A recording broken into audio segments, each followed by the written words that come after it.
मला बनवायचा होता मसाला. आता चला म्हणलं तुम्हाला हे दाखवा मी मसाला कसा बनवलाय. तर अगदी दुकानातल्या मोजमापासारखंच माझं इकडे मोजमाप घ्यायचं चाललं होतं बरं का. जे मसाले होते ते बघितले आणि बाकीचे ना यादी करून घेतली आणि तेच गेले होते मी डीमार्टला आणायला. आता सगळे मसाले तर घेऊन आले आणि एवढे सगळे मसाले आणले होते बरं का. त्यानंतर माझं काम होतं मसाले भाजायचे.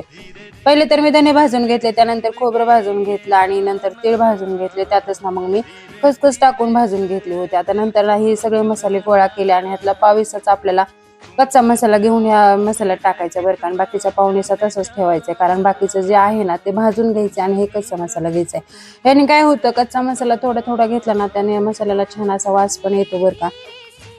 मग मी माझं हे सगळे मसाले काढून घेतले आणि त्यानंतर मला राहिलेले मसाले भाजून घ्यायचे होते. पहिले तर मी मोहरी भाजून घेतली, त्यानंतर तेजपत्ता हे भाजून घेतलं, त्यामध्ये दालचिनी, दगडी फूल आणि मसाला विलायची भाजून घेतली आणि हे मसाले जे आहेत ना बाकीचे ते भाजून घेतले. हे मसाले विलायची जे टाकलेले आहेत ना ते जास्त उडतात, त्याच्यामुळे झाकणच ठेवावं लागतं बरं का. आणि त्यानंतर ना मग मेथी दाणे भाजून घेतले, तोपर्यंत हळकुंड तळून घेतलं आणि लास्टला मग मी हिंग तळून घेतला होता. तोपर्यंत माझं खोबरंही छान भाजलं होतं. सगळे मसाले माझे भाजून झाले. आता उद्याच्या ब्लॉगमध्ये कळेल तुम्हाला माझा मसाला कसा होईल. चला तर मग बाय.